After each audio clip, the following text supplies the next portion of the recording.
people are the most important thing. So that relationship, it's just paramount. And to me, it's always, that's the legacy I've wanted to leave, and I've sort of strived to leave in the organizations that I've been part of, is that core group of strong people. And I guess the other one is you're trading in your brand and your reputation. So that's really, really important, right? So you've got to make sure you know what your true north is. You understand what your personal red lines are. And that, as I said earlier, can sometimes lead to sort of a lonely path that's walked periodically for compliance officers and chief legal officers. But you don't want to be in a position or in an organization where you have to sacrifice your integrity to succeed. That's the time where you hit the James Bond eject button from the Aston Martin. That was the voice of Scott Sullivan, most recently the Chief Integrity and Compliance Officer of Newmont Corporation. Welcome to Insights from the Coalface, elevating leadership beyond the boardroom. I'm Sarah Cole, a former solicitor turned life coach and founder of Cole Forums, the peer support network for CEOs and general counsel. This podcast is your exclusive access to high-trust conversation designed to inspire and empower leaders like you to thrive not just professionally but personally.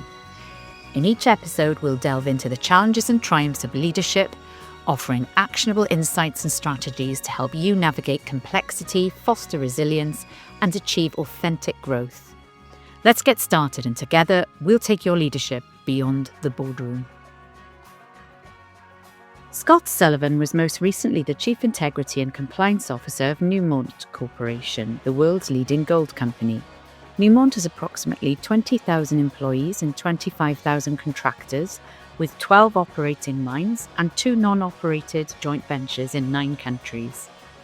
Scott oversaw, developed, implemented and managed Newmont's integrity and compliance program, including ethics, anti-bribery, corporate investigations, conflicts of interest and global trade compliance. Previously, Scott was the Chief Ethics and Compliance Officer of Flowserve Corporation, a global manufacturer of fluid motion and control products with approximately 17,000 employees operating in 55 countries. Scott, thank you for joining us. Happy to be here, Sarah.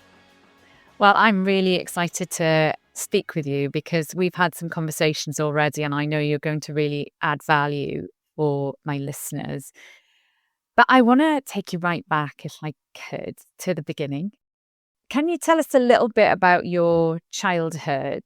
Because I know you've got really strong values, and I'm really interested to hear how they've evolved, if you like. Yeah, sure. So I was born in a small town in New England. So grew up there my whole life, had the international travel bug fairly early. So that was a really important part of that. And it was interesting because the 2 people as adults that influenced my life, one was my father, sort of Mr. Education. That was the way to everything. And then the second one was my 5th grade teacher, Mrs. Moore, who still is alive. And so wonderful woman. So, but challenged you constantly, never let you give up.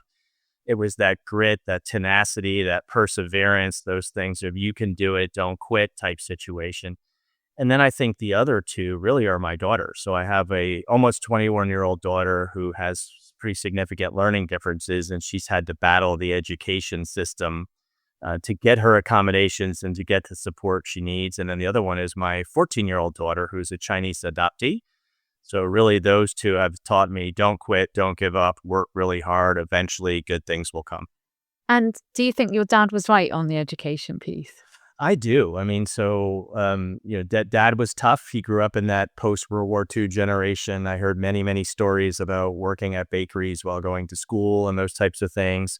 And he lifted himself out of New Haven, Connecticut, and sort of had a very successful professional career. And that's something he instilled in the kids. It was, if you wanted to go get a fancy shirt or jersey, it was no way. It's your own money if you want to spend it. But if it's anything, education, so travel, etc. So I was very fortunate to go to good schools.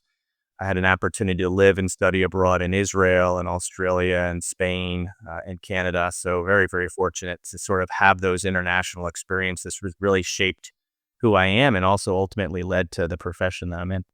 I mean, you've worked across several sectors as well, from manufacturing at Flowserve to mining at Newmont. you've talked a bit about the travel and the international experience and your education.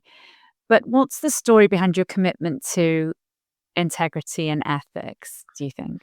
It also starts with my father and sort of those experiences of sort of perseverance and doing the right thing, even when it's the hard thing to do. So you hear a lot of those buzz phrases these days, and it's just something. So as a lawyer, as a compliance professional, your brand is integrity.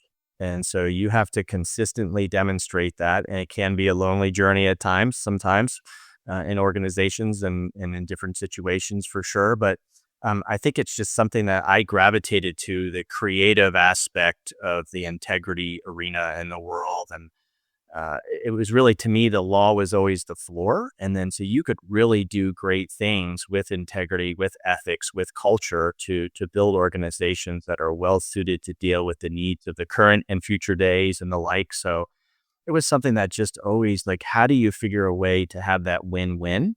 Because it shouldn't win-lose, right? And many times, unfortunately, it comes across that way. And then the function gets the reputation as the midnight raid police or the SWAT police or something like that. And it's really, how do you flip that narrative to get those people to see that you truly are there to help them? And one of the common retorts all the time is, "Hi, I'm Scott. I'm from corporate. I'm here to help you." And then the folks in the field like, "Oh yeah, sure." And so really trying to build those relationships with those folks so that they know when there's a need, you're going to jump into the trenches, you're going to roll up your sleeves, and you're going to help them. And you're going to try to find that win-win solution. And that sort of is battle tested, battle hardened through many, many years of those experiences. But you cannot replace those relationships. And in the US, I used to have a phrase I would always say: you need to build a 411 relationship, not a 911. Of course, 911 is the emergency, but 411, when I was a kid, you used to be able to dial up the telephone at night and you could get the weather, the time, and different things like that. It was 411 that you dial. And so building that relationship, not waiting to that critical, oh crap moment where everybody's reputation or everything's on the line. So you want to have something in the bank to go to that leader and say, you really got to trust me. So I'm not a no man or a no person at all. But if I say no, I want to have that street cred with you. So like, wow, he's really saying no this time. So that's not a reflexive no, but it really is a situation where there's a reason that he's saying no. I wonder also if it's about resilience. And I remember you sharing a story with me about the rock, and I wonder if you can share it with the listeners, because I think this is also something that could have been quite foundational. Yes, absolutely. So taking back in time, I'm going to start the cold sweats as I go through the story, but so I'm about 11 years old, and I'm in a local town. It's a semifinal basketball game, and we happen to have two future superstars on the team. One was a guy named Scott Burrell, who became an NBA champion with Michael Jordan, and the second was Dwayne "The Rock" Johnson on that team. So we were a really, really good team. Everybody came for Scott Burrell because he was a three sport star. He was an incredible athlete. And so we're in the semifinals. And back then, the real funny piece of this is Dwayne was the gentle giant. So he had the big curly hair, but he was sort of at that age uncoordinated, but he was massive. And so I was pretty much not even close to a star or a starter on the team. I'm pretty much the bench warmer. And so shortly, but then the gym is packed, standing room only. It's probably well beyond fire code capacity. So I'm just pretty much a spectator. And so right before the half, the coach puts me into the game, and I sort of was startled, like, what? I'm getting into the game. So I get up and I run in, and the Rock is sort of battling for a rebound, and he knocks it back out to me at the top of the key. And so I got this ball, and it was like a magical moment. It was the best, honest to God, the best shot of my life. It was perfect, hands out, just like Michael Jordan, nothing but net, swoosh.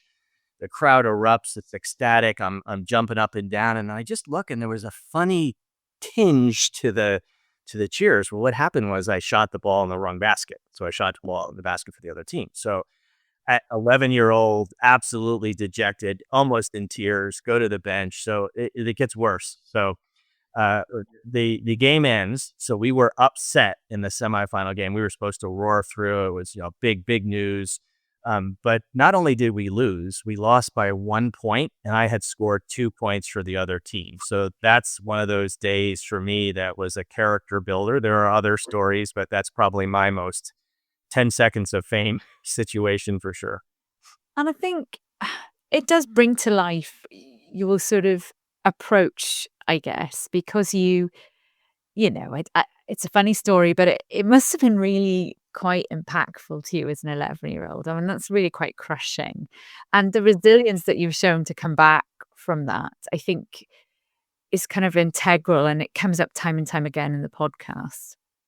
And you've also said that when your values are tested in trying times, it's when the rubber meets the road. And I just wondered, can you share a moment when that's sort of been brought to life for you as well? Yeah, so I think character really shows when pressure is applied, right? I mean, so you hear many, many stories about that sort of crucible moment where somebody makes a decision and either goes the right way or the wrong way. And I think you often hear great quotes on like Warren Buffett that a reputation takes decades to build and seconds or minutes to destroy. And so I think as a compliance officer, your personal brand, again, as I said earlier, it can be a lonely walk at points in time, but helping the organization navigate to those points where the a good decision is made. There's no perfect decision. So as we see in current contemporary affairs, very difficult being squashed in the middle of some things, and you have some strong opinions, some opinions over here. So really getting to that, trying to find the right decision at the right point in time for the organization is really part of the role. And I think that probably the most important thing is as the compliance officer being that guiding force to get to the decision point. And I've had a couple of situations. One, one of my former employers, we had a pretty significant issue with a senior leader. And one of the first things I brought to the executive leadership team, and this was an individual that was fairly close to the senior leaders, well known, and it was likely a terminable offense, and brought that to the leadership team. We did the briefing, and there was kind of that eerie silence for a moment, but very contemplative, thoughtful, asked all the right questions. Very fortunate to have a leadership team like that. And it was one of the senior leaders who at one point broke the silence and said something to the effect of, "We have to remember that this individual did this to the organization and did this to himself. We did not do it to him." And that was kind of the icebreaker. And it was also the real opportunity for the organization to do a cultural reset and provide that sense of organizational justice, sense of fairness, and sense of moral clarity to employees that I think crave it so much. So that I want to know what is the right side of the line for this particular organization. Sounds like you had some real support there from leadership. Do you think you learned any lessons around good leadership from that instance? Yeah, I do. I think to do innovative things in the integrity space, which I'm a firm believer in, instead of doing wash, rinse, repeat with training and all these different things where you're just doing the same thing and over again and nothing's working, nothing moves the needle, nothing changes, you've got to be bold. You've got to be courageous. You've got to be committed. You've got to be dedicated. And you have to be willing to take a risk. And so that type of leadership is the one that can move the needle. And it's amazing. So I always think you have a concept of an integrity booster and then sort of an integrity destroyer. So if you're a leader and you say the rules don't apply to me, they only apply to you, or you're inconsistent in your behaviors and all those employees are watching, that's an integrity destroyer. If you've got a moment in time where there's that clarity of saying, this is who we are, this is how we're going to act, it has such a powerful amplifying effect. And frankly, for the organization as a whole, it also provides additional eyes, ears, and assistance for the compliance team to amplify that benefit across the organization. And you've been a proponent, I know, of sort of radical transparency. It's quite another bold move, if you like. What did that look like in action for you, do you think? Yeah, so I think from the organization, in the mining industry, there was a lot of discussion around abusive behaviors after the Rio Tinto report came out. And I think that was February of 2021. Feels a lot longer now, and lots of discussion about that. And we wanted to do something as an organization different. Again, how do you avoid the wash, rinse, repeat, retrain, recycle, redo all this? And so one of the things we thought about was the concept of transparency.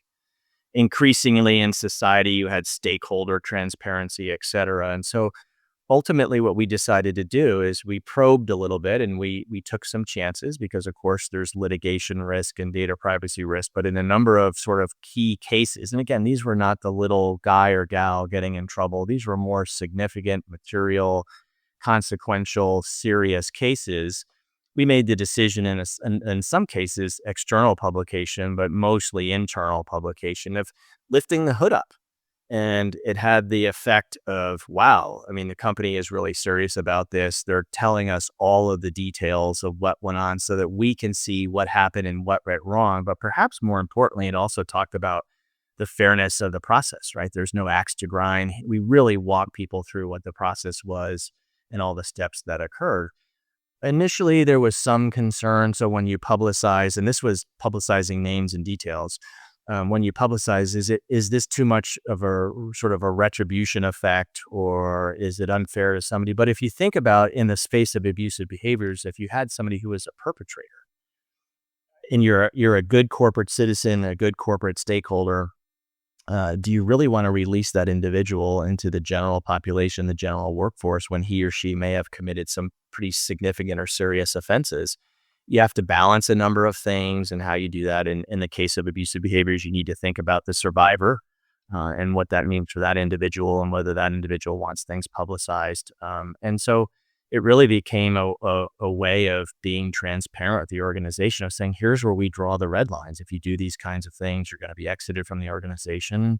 Stay on this side, ask questions. So we really started to track things like people coming to us. So sort of asking for permission before forgiveness in the ethics space. I mean, we'll always help people, but if you come and say, hey, I just bribed this government official versus we have these things that are going on, how do we manage, how do we handle it? It's a much easier equation to help that person when it's what do we do here instead of we've already done X, Y, Z. Yeah, because you've said, haven't you, that you're prepared to run litigation risk in the right circumstances. But I think you said that in the context that you wanted to advance the culture and the integrity of the organization, which I remember thinking was really powerful when I read it. What do you think enabled the company, well, and you, to take that stance? And how did you manage, because you've sort of touched on some of the risks of that approach, but were there some real world takeaways people, if they were going to implement this back at the ranch, if you like, could take away about how to manage them? And so I think there were two things. So number one is leadership. You have to have that bedrock support from leadership, willing to take the chance, run the risk, so to speak. And in this case, the former chief legal officer, Nancy Lipson, phenomenal leader, pushed the envelope, challenged the organization. We need to do this a different way. We need to be better at that. So having that bedrock support was absolutely critical. And I think the other one that was really sort of a significant mindset shift was when our head of safety and security broached the subject of, hey, we do safety shares all the time, but we have a number of other values that sort of become the redheaded stepchild of the organization. And so going to the CEO and to the leadership team and saying, we really need to make sure we're doing values moments and not just safety shares. Now, for a mining organization or a manufacturing company or an extractives or energy company, safety is paramount. I mean, you want people obviously to go home each and every day and evening with their arms and their limbs attached and alive. So I get that. And there was a little bit of a shift there that opened the door for us to focus more on psychological safety, mental health. So driving up that perception of organizational justice, increasing open reporting. And part of the pitch around that was, so many times when you have investigations, the only outcome at the end is termination of somebody. But if you have early warning radar and you're able to get people to speak up, and you have to separate the wheat from the chaff, the noise, et cetera, that just the general complaints from a more significant issue and where do you send it and how is it dealt with? But it really gave us that opportunity to think through how do you manage those cases? And instead of just the only option being terminated, if you got it early enough, it could be salvage, save, rehabilitate. So from a people perspective or a human resources perspective, everyone knows the cost of having to exit an employee and onboarding a new one versus catching somebody before they made that sort of, big mistake and rerouting them into, no, this is the way we want to do it. Here's how we do this at this organization. I think that's critical. And the last one I would just sort of add on as a bonus was I really enjoyed doing the onboarding. Lots of pressure to digitize everything and do it automated and just have videos. But as the chief integrity and compliance officer, having that opportunity, and mostly I did the corporate workforce, but having that opportunity to get those folks just as they're starting was so fundamental. And I used to have this one slot I really loved doing, and it was, look, the organization is different than what your grandparents may have grown up with. We take compliance very seriously. And then I had a picture of the winner from like 2008 or so of the Grand National, and the name of the horse was Comply or Die. So I would then say, hey, we take compliance really seriously, but let's put that on the back burner for a moment. And then I would get all the legal jokes out. I'm a lawyer, sorry. And so they would all, and what you would see was people would be doing different things when they're doing the onboarding. And then slowly the head would shift and the fingers would stop typing. And then, who is this guy? What is he talking about? And then I would go into all the names that the compliance officers would go by, or the compliance team. Dr. No, Dr. Doom and Gloom, Anti-Fun Police, the Business Prevention Department. I would go on the list and you would start to see people smile. So really that disarming humor to say, look, I'm a human being. And I would literally say at the end, 10 fingers, 10 toes. I have a heart that beats. I have pets. I have kids. I really am here to help you. And then I would have the close was a little picture of Moses and the parting of the Red Sea, and say, hey, when we see you in the office, please don't, dive over a cubicle, dart, jump, go the other way to avoid us. We really are here. And that was really trying to establish with them that street cred to say, look, I don't have a reflexive no. I'm looking for a way to say yes. There might be some conditions, but if I do say no, there's a real good reason for doing that. It's just not reflexively the easy thing. Oh, we don't want to look this up. We don't want to research this. We got too many things on our plate. It was always trying to get them to sort of engage with us so that they viewed us as a friend and not a foe, right? And so the analogy I used before, the midnight raid or the SWAT police, I always like to think of it a little bit of a medical checkup. Sometimes you don't like to go, but it's really good to do it once a year at least, kind of thing, or to check up when you have an issue.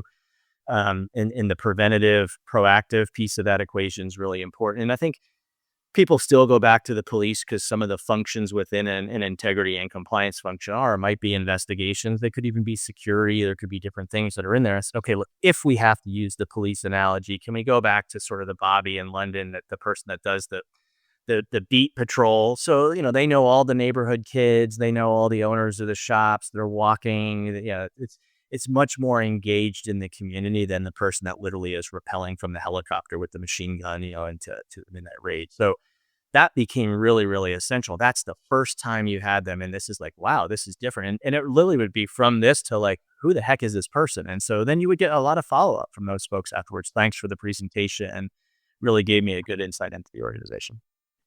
I'd remembered that you had used that health analogy before. And I remember thinking, it was kind of drastic, but it's a human connection again. I think you said something like, we focus on healing the body and not fixating on the cancer that we've removed. And just listening to you speak, I'm hearing human connection, human connection. You clearly think that that's key to the culture shift that you've seen in the organizations you've worked in.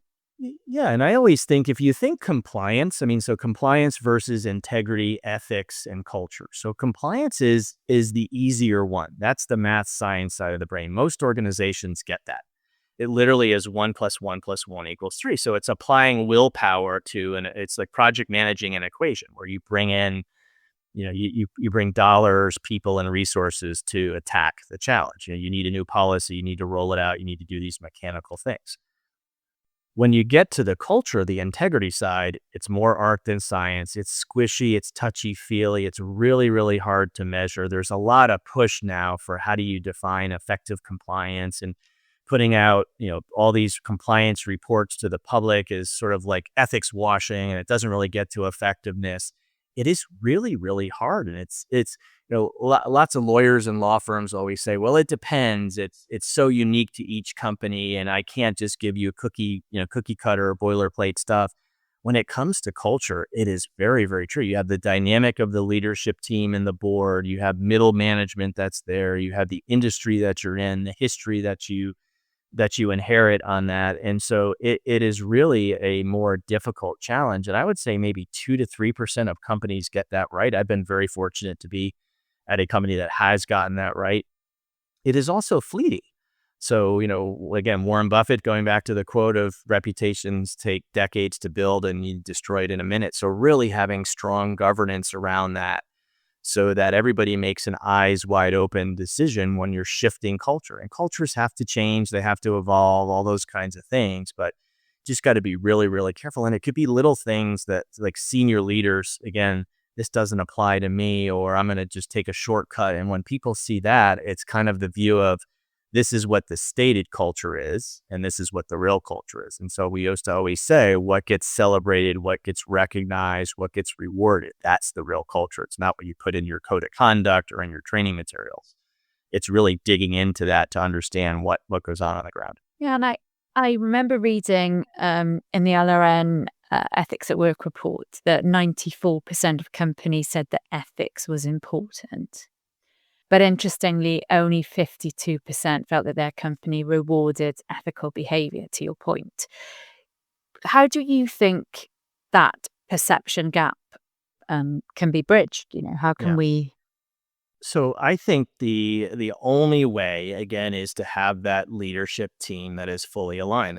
Here's a pure business objective. We're going to apply all these resources and do it. Here's the safety objective. We're going to apply all these resources and do it. You have to have that same emphasis on something like this to be able to accomplish that. And I think you've got to find those integrity boosting moments. And so one that I've often thought about, and I've heard a couple organizations that have done this, is if you think about a corruption situation. So a salesperson is out, attempting to make a sale. It's in December. Everything's going full speed ahead. Now we're assuming nobody's sandbagging, nobody's waiting to the last minute, but in good faith, they're pursuing this sale, and it's going to make or break their target for the year. And it should be done by the end of the year. Should be no problem done by the end of the year. Everything's on track. They go into the office and there's a little bit of a request for an improper payment or something that's improper, an action or something like that, or not doing something, whatever that may be. And in most organizations, what happens is, sorry, you didn't make your numbers. And so the individual's left like, look, if I had done something wrong, according to company policy, I would have got my bonus in all likelihood. I didn't. And what happens? I get nothing. So how do you find that win-win? And one organization that's in Colorado that I was talking to recently gave a great response to that. And they said, we made the salesperson whole. I said, you made the salesperson whole? Because the retort to that always from the business is, well, that gives everybody an excuse not to hit their numbers and targets. Well, this CEO from this smaller company decided to do sort of a public presentation for the entire organization. So they brought this individual up who had said no, reported it, did the right thing, etc. And they presented him with one of those really large, cardboard checks for making up for the difference in the bonus that he would have achieved. And wow, what an integrity boosting moment. So I'm not gonna get killed if I do the right thing. Now you got to balance that, and there's pros and cons and things like that go with that. But those are those integrity boosting moments where if you stand behind the words, practice what you preach, the deeds follow the words. It's really powerful moment. I agree. And I think, that excuse, frankly, that I've heard it many times, kind of a fear or defensive position. Do you think that organizations are more or less willing to talk about ethics breaches now than, say, they were when you started your career? So I think it's gotten better over time. What you've seen, the two things I've seen generally in the world these days is if there's a senior leader, like, take the McDonald's case from a few years back, really had no choice not to publicize. All details were leaking and out, so they had to get ahead of that story. And it's a named executive officer. You got to handle securities issues with that, et cetera. And then you still see that I would say the high moral ground, but at a general level, right? And so there's no identifying information. Sometimes it's so watered down, the message is lost and gone, right? And so I think that covers the basis from a legal perspective for the litigation risk and the data privacy risk, but it loses an incredible opportunity if done the right way, if done carefully, if done thoughtfully, to really advance the culture of the organization. This is a line in the sand. We're not going to tolerate this. This is how we handle these cases, et cetera. And this is what we do.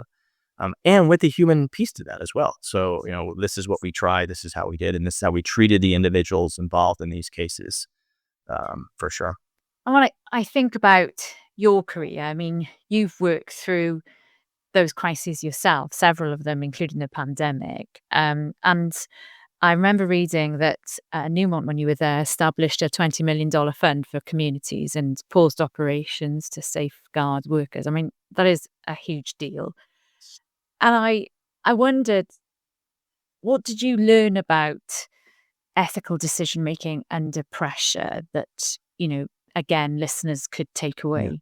So again, having the right leadership at the table, having a cross-functional group. When we looked at that fund, you had all different perspectives and angles coming in, and there's lots of pressure. I was just watching a crime procedural on TV the other night, and it was about donations and things. And one of the comments from the actor was, "You put all this bureaucracy around, and it harms the people who can't get this stuff in a timely fashion. Bureaucracy's the killer of charity, et cetera, et cetera." And there is an element to that, right? You can absolutely go overboard, but you don't want to make the original situation worse, or the consequences worse for the locals thereafter. So we put in place strong controls. We put in place, things that sometimes you had to jump through some hoops to do, but at the end of the day, it protected the company, it protected our employees, it protected the recipients, it protected the organizations we worked with. So it was trying to strike that balance so that you ended up with a win-win, but in a way that you could, with your leadership, look them straight in the face and say, we absolutely did the right thing. We dispensed this money to needy causes. And if you think about it, if you're just willy-nilly shooting money out the door, almost any study you look at around corruption, the numbers are staggering of the impact on the local population or how much gets siphoned off. So we viewed it as part of being a good corporate citizen to make sure the money was being dispensed appropriately, properly, et cetera. And by having that cross-functional team, you had everybody coming at it different angles, and you came up with that compromise that worked for the organization. I think as well, if I look back at our conversation, one thing that's just come up time and time again is good leadership, strong leadership, supportive leadership. Who has inspired you most, do you think, from the leaders that you've worked with, or I don't know, admired or inspired you? Yeah.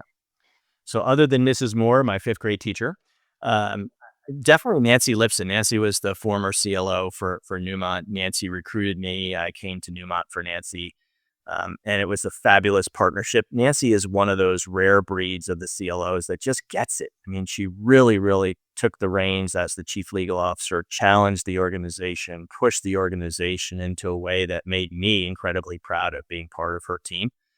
So it just, when you have that leader that's willing to take the chance and willing to push the envelope and challenge the status quo, it just made the organization a better place all around. And so very, very fortunate to have her behind that transparency initiative and doing the things that we did to combat, in this case, abusive behaviors and some other things that were important to the organization. So there's just no substitute for it. I mean, you can't, if you don't have the supportive leadership, it's constantly an uphill battle. You're sort of rowing the canoe uphill or up the mountain, right? Which obviously never works. And so that's just a matter of time before it doesn't work the way you want to work. So ensuring that you've got leadership alignment and you've built the relationships at the middle and with the local everyday workers. So you got to be able to wear the suit, jump into the mining gear with the helmet and, have a beer with somebody and do these different things. It's really, really important to build those relationships. So again, I go back to the street cred comment. So you have the credibility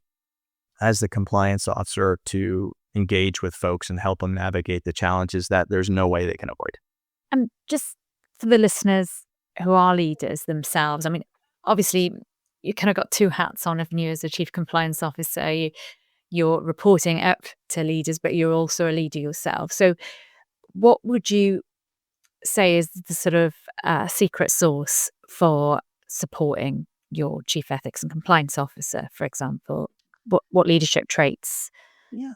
So I think there's a couple. So, a lot of leaders will say, I have an open door policy. And so I read a great article years ago, and it was, now you can't have an open door policy. If you really want to be an open door leader, you have to be a wanderer, because you're in the power corridor of the building, usually the top corner office, et cetera. And who's going to just meander, wander in? Maybe a few people, but if you really want to get the pulse of the organization, you have to sort of beat the path.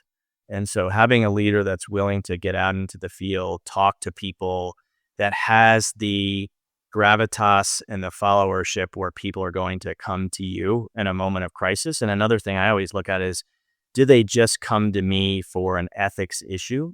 Will they invite me to events where they're not forced to do so? So that's when you know, as a compliance officer, you made it where they really actually want you there instead of, oh God, I got to force it. And does the leader come in and say, okay, we have Scott here today. He's going to train the team. And then I leave. And like, thank God we don't have to see him a year, like, for another whole another year. And middle managers and leaders can trump organizational culture at any step of the way. So you've really got to keep your eyes out to help those folks stay on the straight and narrow. So I think absolutely that front for sure. I think the willingness to listen with curiosity and not judgment. So really, really important trait for a leader as well.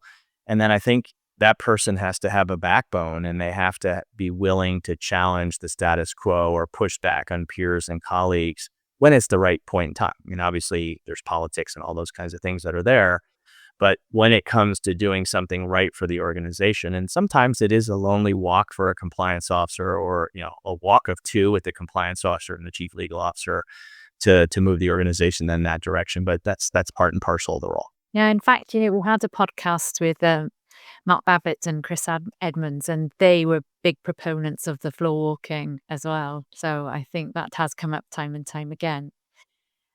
When you are faced with a tough call as a leader, what do you personally rely on? I mean, do you have like a gut check or a go-to checklist or something for yourself that you can share?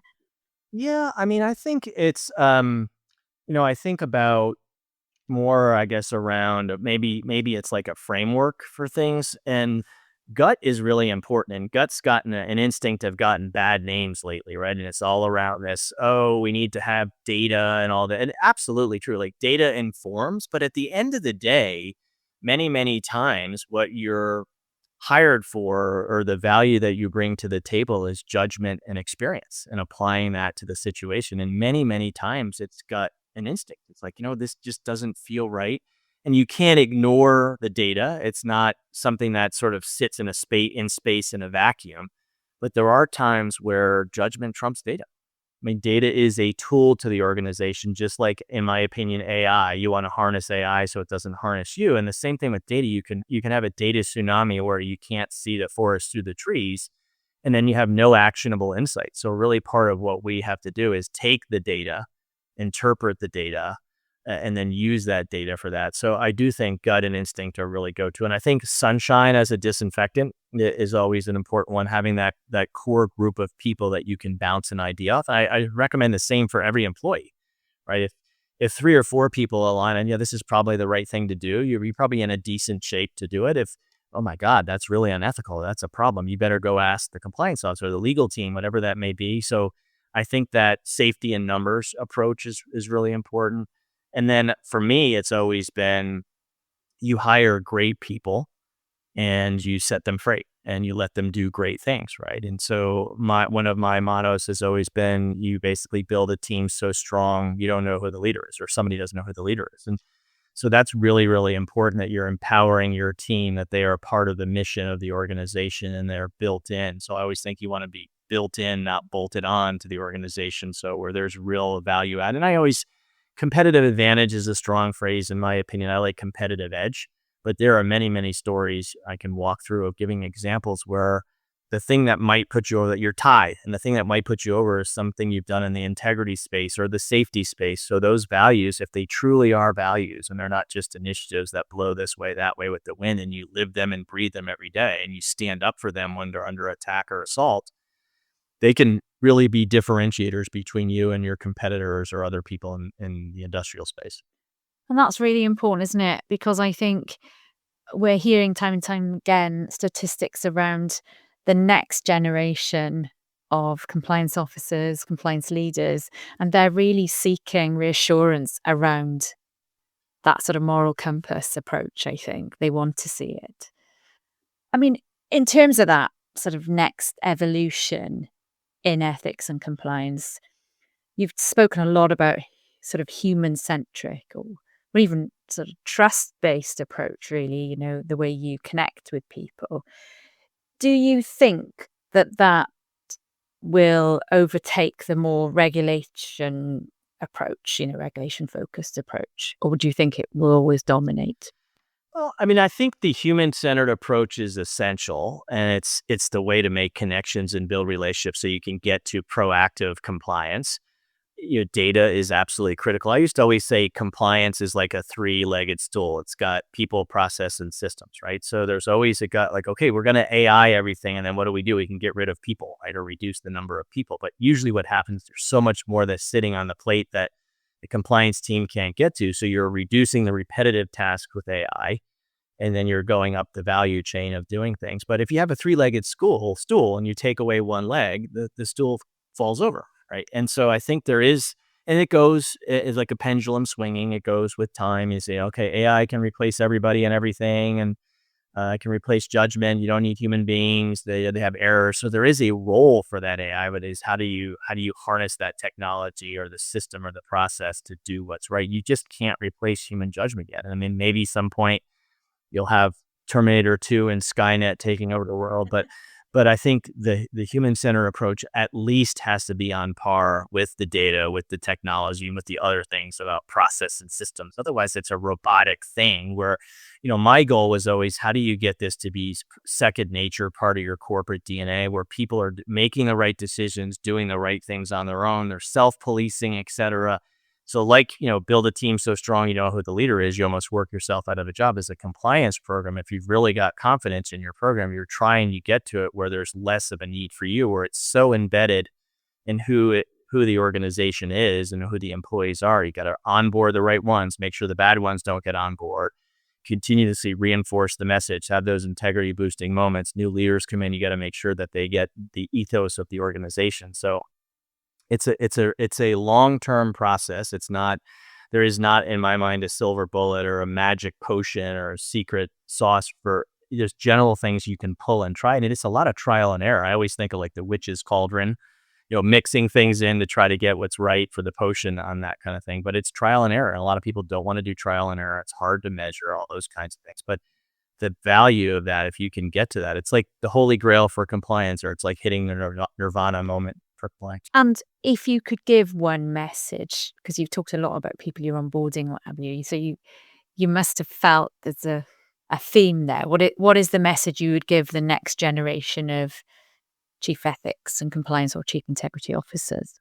Yeah, so I think one thing is your career and the field of ethics and compliance. It's a marathon, not a sprint, right? So you've got to be thinking the long game and not just the short game. The short game's important, just like short term. And that's contrary to a lot of business approach, isn't it? Which can be quite short term. Yeah. Short term, and you got to. I mean, there are short term pressures you have to balance with long term. You have, when you're a publicly traded company, you have all the quarterly pressures in there. So you have to find some sort of a balance. I would also say, people are the most important thing. So that relationship, it's just paramount. And to me, it's always, that's the legacy I've wanted to leave. And I've sort of strived to leave in the organizations that I've been part of is that core group of strong people. And I guess the other one is you're trading in your brand and your reputation. So that's really, really important, right? So you've got to make sure you know what your true north is. You understand what your personal red lines are. And that, as I said earlier, can sometimes lead to sort of a lonely path that's walked periodically for compliance officers and chief legal officers. But you don't want to be in a position or in an organization where you have to sacrifice your integrity to succeed. That's the time where you hit the James Bond eject button from the Aston Martin. Scott, this has been such a valuable conversation. I know I've already taken quite a lot from it, but there's a question I'm asking everyone who comes on the podcast, and I'm really interested to hear your response.